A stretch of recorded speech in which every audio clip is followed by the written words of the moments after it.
Quand on te voit arriver, on a l'impression que tout est rentré naturellement. Tu es arrivé ici comme si tu étais là depuis X temps. Est-ce que tu as eu cette sensation-là ou pas?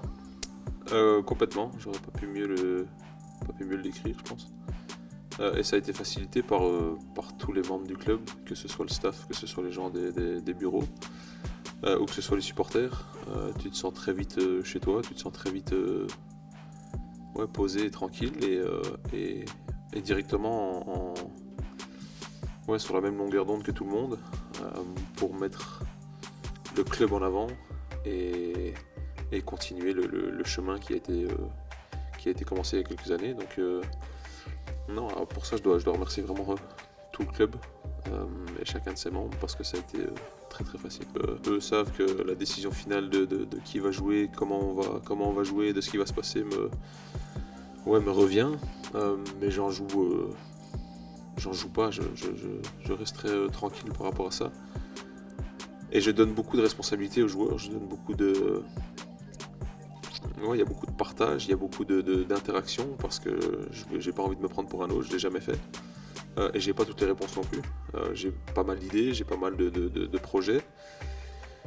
Et je suis très obstiné, on va dire, dans le fait que j'ai envie de gagner et de gagner beaucoup et à répétition. Mais pour ce faire, je pense que je suis bien conscient que j'ai besoin de tout le monde. Et il y a beaucoup plus dans la tête d'une quarantaine de personnes que dans la tête d'un mec. Donc c'est pour ça que je suis très ouvert, je suis curieux et je leur donne la place pour exister, pour être eux-mêmes. Parce que je me sentirais pas moi-même dans un autre environnement. Donc c'est pour ça que je crée cet environnement-là et je laisse chacun être comme il est. Il y a certaines règles, il y a certains codes de conduite, on va dire, qui sont nécessaires. Mais je pense que quand tout le monde comprend qu'on est ici pour gagner et on est ici pour prendre du plaisir aussi, parce que le foot ça doit rester un plaisir, il n'y a pas trop de problème. Il y a aussi les codes, être jeune, un entraîneur qui a plus de 60 ans, quand on voit la nouvelle génération, tout va très vite avec les réseaux sociaux, tout ça. Ça, c'est des choses que tu comprends et tu arrives à... C'est plus facile d'en parler, j'imagine, parce que tu baignes aussi là-dedans. Ouais, non, c'est ça. Je pense que le meilleur exemple, je pense, c'est jeudi dernier, je pense, avant de sortir sur la séance, les joueurs étaient en train de jouer une certaine chanson dans le vestiaire. Et moi, je sors de mon bureau qui est juste à côté en sifflotant la même chanson. Ils connaissent la chanson. Donc, tu fais juste partie du même réseau social, entre guillemets, que eux. Donc, ça me permet juste d'avoir une autre approche. Si j'ai besoin de réfléchir différemment ou d'apporter un message différemment, je sais comment toucher tout un chacun. C'était quoi la chanson? C'est un truc connu ou pas? C'était du rap, c'était Damso. D'accord. L'idée m'est venue à la fin de la saison dernière où je me suis rendu compte que pour faire un boulot de cette taille avec autant de responsabilités, il te faut des mecs très très solides à côté de toi et très très honnêtes aussi. Et j'avais un très bon staff à Reims et je voulais continuer sur cette lancée-là. Le seul problème, c'est que dans le foot, il y a beaucoup de gens qui veulent travailler, mais qu'au final, moi, je connais pas des masses et des masses de gens. Et mes deux frères ont fait un boulot remarquable à leur âge dans leur club respectif où ils étaient en Belgique. Et on se connaît par cœur et on se complète au final très très bien. Et je pense que on a tous su ranger nos égos de côté pour se dire peut-être qu'au final c'est pas s'affronter, mais c'est de se réunir et de faire le truc tous ensemble. Alors oui, je suis entraîneur et son adjoint, mais il n'y a pas vraiment de différence dans nos têtes. On a juste envie de partager et de faire progresser l'équipe et de faire gagner le club. Mais on se rend compte aussi du privilège et de la chance qu'on a d'être dans cette position-là, parce que ça n'arrive pas tout le temps. C'est peut-être plus facile pour avoir son frère de dire clairement les choses que quelqu'un que tu connais moins, qui aura peut-être peur de t'annoncer, te dire quelque chose. Là, tu sais que ça va être plutôt cash et qu'il n'y aura pas de... Voilà, ça sera naturel. Ouais, il y a forcément du pour et du contre, et du positif et du négatif, mais je pense que cette conversation honnête et qui est un peu inconfortable parfois est beaucoup plus facile avec des gens que tu connais par cœur.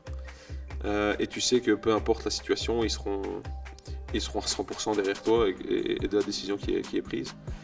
Donc non, je dois dire que jusqu'à présent tout va bien et tout est très facile et très agréable aussi. Alors aujourd'hui, tu as du vécu à Lens. Qu'est-ce qui te marque le plus? Parce qu'on a toujours parlé de Bollard, de plein de choses. Est-ce que depuis, au fur et à mesure que tu avances, est-ce qu'il y a des choses que tu découvres et tu dis vraiment il y a des choses vraiment qui te marquent particulièrement? Je ne sais pas ce que c'est. Ça peut être toujours Bollard, ou ça peut être autre chose. La première chose, forcément, c'est Bollard et l'ambiance qu'il y a sur des matchs à domicile. Et même quand tu vas en déplacement, tu sais que le parcage visiteur est tout le temps rempli. Donc ça fait une différence folle. Et puis le deuxième point, on va dire, qui m'a le plus frappé, c'est la taille du club. Tu te rends compte que tu es dans un grand club. Tu te rends compte qu'il y a une institution, il y a une histoire. Et il y a une direction très claire, avec une identité très forte. Et que tu as envie d'apporter ta pierre à l'édifice. Alors vous êtes pas récompensé ces derniers temps parce que vous faites des bons matchs, mais en termes de points, j'imagine que tu aurais aimé avoir plus, notamment le match de Strasbourg. Mais en tout cas, tout le monde le dit, c'est un régal de vous voir jouer. Et c'est ça l'objectif. On sent que Bollard se prend au jeu. Il manque pas grand-chose, mais on sent que la mayonnaise a bien pris dès ton arrivée.